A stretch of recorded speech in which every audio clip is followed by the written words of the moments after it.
مفتی صاحب میں شارٹ میں ایک کوشچن پوچھ لیتا ہوں، جو اللہ تعالیٰ کو، صرف اللہ تعالیٰ کو ہی 5 چیزوں کا علم ہے، جس میں سے 2 چیزیں آتی ہے کہ ایک بارش کا برسنا اور دوسرا کہ ماں کے وomb میں کیا ہے.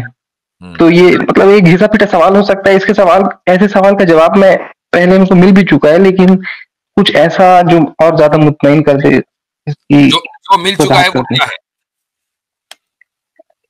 ایک تو یہ کہ جو ماں کے وomb میں ہے وہ یہ، اس کا یہ جواب جو ہے کہ لڑکا ہے یا لڑکی، یہ جو ہے ہم ہی سوچ رہے ہیں کہ لڑکا ہے لڑکی، ایسا بتایا جا رہا ہے، جبکہ وہ اچھا ہے، نیک ہے، بد ہے، یا وہ جہنمی ہوگا یا پھر جنتی ہوگا، یہ سب بھی مطلب یہ.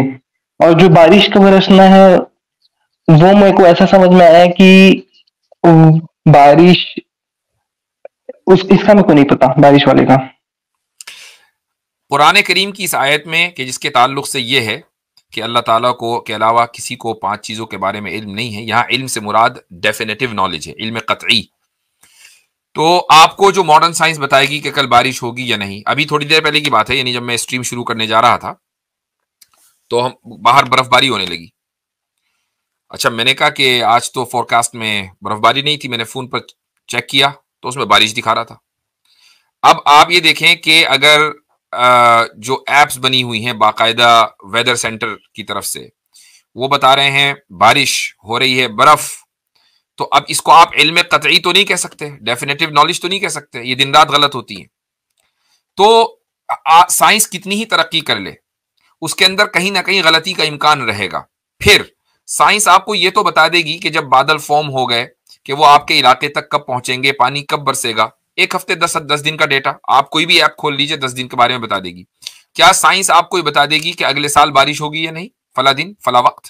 نہیں بتا سکتی. سائنس کے پاس ایسا کوئی پروسیس نہیں ہے. اللہ تعالیٰ کو کائنات کے آغاز سے لے کر کائنات کے انتہا تک، جب تک یہ دنیا ہے، جہاں جہاں بارش ہوگی، کتنی ہوگی، کب ہوگی، کس وقت ہوگی، کتنے سینٹی میٹر ہوگی، چونکہ اللہ تعالیٰ بارش کا خالق ہے، وہ مکمل معلومات ہے اور ایکوریسی کے ساتھ ہے، یہ علم قطعی ہے. تو یہاں پر علم قطعی کو ثابت کیا گیا اللہ تعالیٰ کے لیے. اسی طریقے سے وَيَعْلَمُ مَا فِي الْأَرْحَامِ کہ وہ جانتا ہے کہ رحموں میں کیا ہے. اس میں صرف انسان یعنی عورت کے رحم کی بات نہیں ہو رہی ہے، بلکہ جتنے بھی جاندار ہیں ان کے رحم میں کیا ہے. الارحام، الف لام جنس کے لیے ہے، the category of all the wombs, اس میں کیا ہے اللہ تعالیٰ کو معلوم ہے. کیا اس بات کی پاسبلٹی ہے کہ سائنس یہ پتہ لگا لے، کتنی ہی ایڈوانس کیوں نہ ہو جائے، کہ جتنی بھی لیونگ بینگ ہے پوری دنیا کے اندر کون کون سے ہیں کہ جن کے یہاں ولادت ہو رہی ہے اور وہ میل ہے یا فیمیل ہے؟ کیا یہ اس کا علم ہو سکتا ہے؟ پلس آپ نے خود اس کا جواب دیا کہ مافی الارحام کے اندر صرف یہ نہیں ہے کہ میل اور فیمیل ہے، بلکہ اس کو کتنا رزق ملے گا، اس کی کتنی مدت ہوگی، وہ نیک ہوگا کہ بدبخت ہوگا، یہ ساری معلومات بھی. پلس تھرڈ چیز، قرآن کریم نے من فی الارحام کا لفظ استعمال نہیں کیا، بلکہ ما فی الارحام کا لفظ استعمال کیا ہے. من کا جو لفظ استعمال ہوتا ہے وہ ذوی العقول، یعنی ان چیزوں کے لیے، ان جانداروں کے لیے کہ جو ریشنل ہیں، کہ جیسے انسان، اس کو آپ من کے لیے، من کا لفظ آپ انسان کے لیے استعمال کریں گے.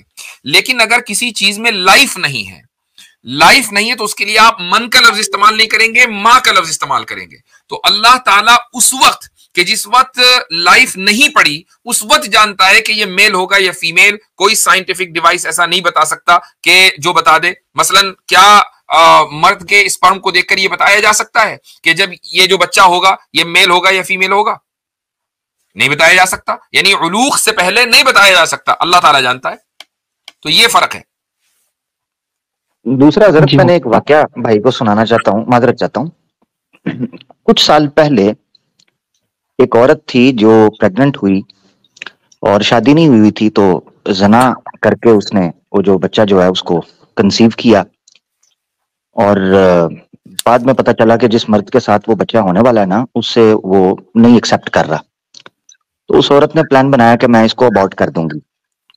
وہ ڈاکٹر کے پاس گئی، اپوائنٹمنٹ لی، اس کا نمبر آنے والا تھا اپوائنٹمنٹ کا، وہ وہاں سے نکل گئی. مگر الٹرا ساؤنڈ کا اس کو پتا تھا کہ یہ لڑکا ہے. تو وہ ابارٹ ہو جانا تھا مگر وہ نکل گئی. آج اس بچے کو لوگ جسٹن بیبر کے نام سے جانتے ہیں. یہ ڈاکٹر کو بھی نہیں پتا تھا کہ جس بچے کو ابارٹ کرنے لگا وہ جسٹن بیبر ہے. یہ انٹرویو اس کی والدہ کا میں نے سنا ہے. یہ ہے ما فی الارحام. دوسرا ایک آیت میں ابھی دیکھ رہا تھا جس کو آپ نے سمجھنا ہے کہ حضرت ایک آیت میں نے ابھی دیکھی تو میں نے کہا اس کا میں ذکر صرف سورہ ممتحنہ کی آیت نمبر 3 میں ارحام کا اور اولاد کا ذکر کر کے اللہ کہتے ہیں یوم القیامت یفصل بینکم، اللہ تمہارے مابین فیصلہ کرے گا ارحام اور اولاد کو ذکر کر کے. عام طور پر اس کا ترجمہ رشتہ داری کیا جاتا ہے. اس سے پتہ چلتا ہے کہ ارحام میں صرف جینڈر اسپیسیفیکیشن نہیں ہے بلکہ ارحام کے اندر تمہارے رشتہ دار کیا گل کھلائیں گے